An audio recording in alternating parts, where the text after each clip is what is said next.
This is the fifth tutorial on analytical chemistry, and in this one we're hopefully and probably going to be finishing up first with detection of anions and then also color of salt solutions. Actually I'm going to do color of salt solutions first, so I'm just going to write the heading down first.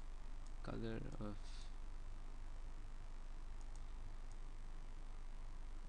keep in mind that this is salt solutions, not salts.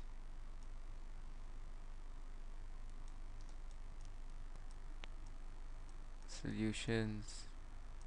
Okay. Not much to know here.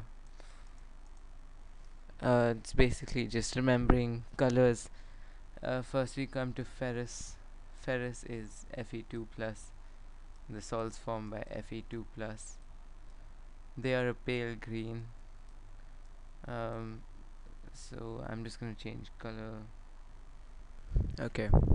So it's a pale green, so it would look maybe something like this. Not much difference between this and the previous color, but it's pale green. Ferric. Now, when you come to ferric, it's actually a shade of yellow. If you remember from the last video, when you have ferric salt and you're trying to detect the cation in it, which is this cation, the salt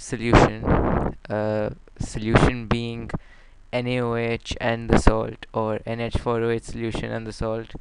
When that is there, you actually get a reddish brown precipitate. Don't confuse this with yellow over here. Yellow is the color of any salt solution. Okay, and here it's yellow, not reddish brown. Cupric salts. Now, cupric you usually associate with a bluish color. Cupric, Cu2 plus.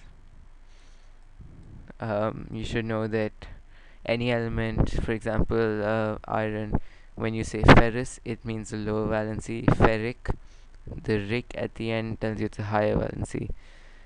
So in the case of ferric, it's 3 plus, like in this iron here, and cupric would actually be 2 plus because that's a higher valency.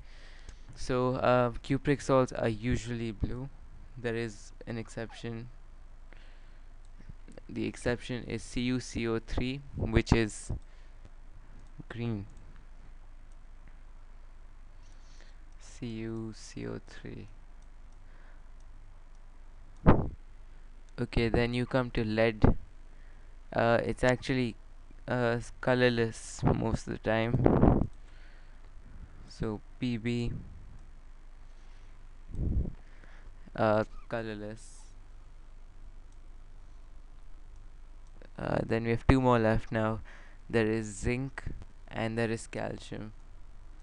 Zn and Ca, and they are both colorless. So pretty simple to remember. All are colorless except both the irons and the copper.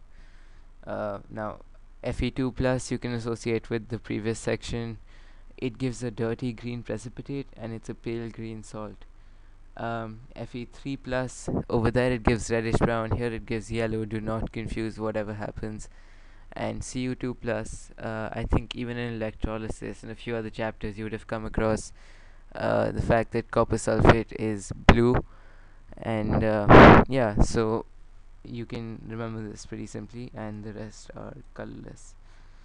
I really don't think that this will be asked as a direct question to you, but at times what is given is they will try and describe salt for you. So they might give you that a certain salt solution is yellow in color, so which metal is present in it. So over here you'll have to use that, but I don't think there's much chance of that coming. Okay, so the next topic is detection of anions. If you remember from the earlier chapters, anions is anions are the negative radicals, the negative ions. So examples are sulfate, chloride, and We're just going to do them so you'll find out. Those are the ones which actually add an electron to their valence shell in order to become stable, hence the negative charge. Okay, so how do you find out whether a salt has carbonate as its negative radical, or sulfide, or chloride, or any one of those? So again, you need to carry a few tests, you need to add a few things, you need to see what the observations are, and then compare them. So first one we're going to do is carbonate. Carbonate is CO3. Okay, so carbonate, what you do is all of these actually involve salts. So you're going to take any salt which has carbonate, just assume it has carbonate, so we can take Na2CO3 over here. What you do is to this salt you add H2SO4, and keep in mind that H2SO4 will need to be dilute. This gives you, I'm not going to write all the products. There's Na2SO4, there's H2O, and most importantly there's CO2. So I'm just going to write CO2 over here.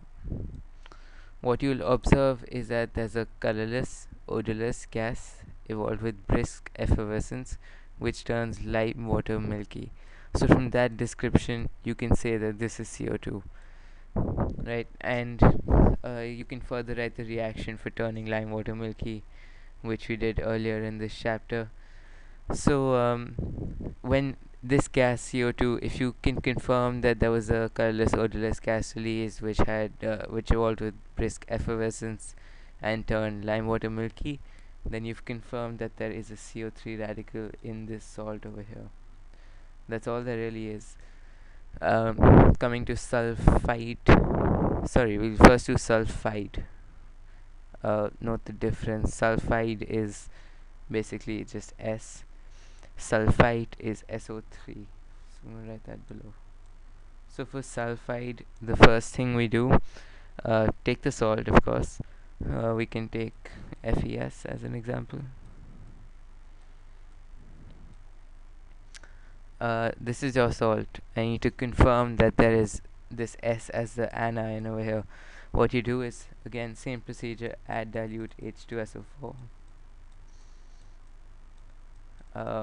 Again, I'm not writing down the products, it takes too much time, but you get FeSO4 and you get, importantly, H2S. You'll get this H2S as long as there is this S over here. It doesn't matter what the cation is, whether it's Zn or Fe or Mg, it doesn't matter. So hydrogen sulfide will be evolved as long as the S is there. So the condition is that basically the condition of how to detect H2S, and that would be its odor is that of rotten eggs. So you can just write odor over here, very unique odor. And also, if you remember from the first section, it turns lead acetate solution black. So that you can refer to the first section as well, detection of gases. So I'm not going to write that again, but that's how it goes. So basically in both of these you add dilute H2SO4, and if there is a carbonate or a sulfide radical respectively, CO2 and H2S will be evolved respectively, and all you need to do is actually just check whether these two are evolved. So this topic actually comes half under detection of gases. As long as you're good with that, you'll be good with this. So that's it for these two. Now coming to detection of sulfite. Sulfite, as I wrote here, SO3. Take a salt of SO3. Let's take Na2SO3. Same procedure at first. Dilute H2SO4. Remember the dilute, it's important. You'll know more in the chapter on H2SO4 products. You will get Na2SO4, H2O, and SO2. So the important gas here, the important product is SO2.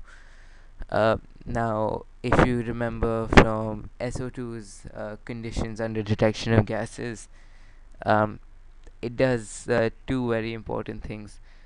Firstly, you can talk about color and odor. It's colorless, so you can talk about the color, but it doesn't really help. Um, the odor, if you remember, it's a burning sulfur smell. So that already tells you that it's SO2. But further, if you want to talk about chemical properties, it turns lime water milky. It turns lime water milky, and also that's the same as CO2. But where it's different from CO2 is that it turns. I'm gonna choose the appropriate colors here.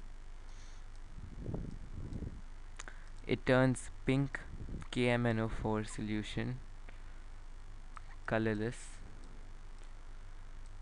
If you don't remember these, I suggest you go back and watch I think the second part of this chapter, second video that covered all of these, or the third part, I think. And another thing it does, if you remember, it's the patriotic compound orange to green. If you take orange K2Cr2O7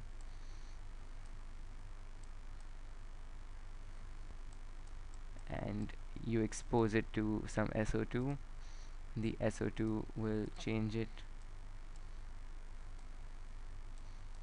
to green. And I don't remember very well, but I don't think I told you the name of this compound. It's K2Cr2O7, but its full name is potassium dichromate. This is, of course, potassium permanganate. So that's it for these three anions. Now I'm just gonna check if I have time. Okay, I don't have enough time in this tutorial, so I'm gonna carry it over in the next one.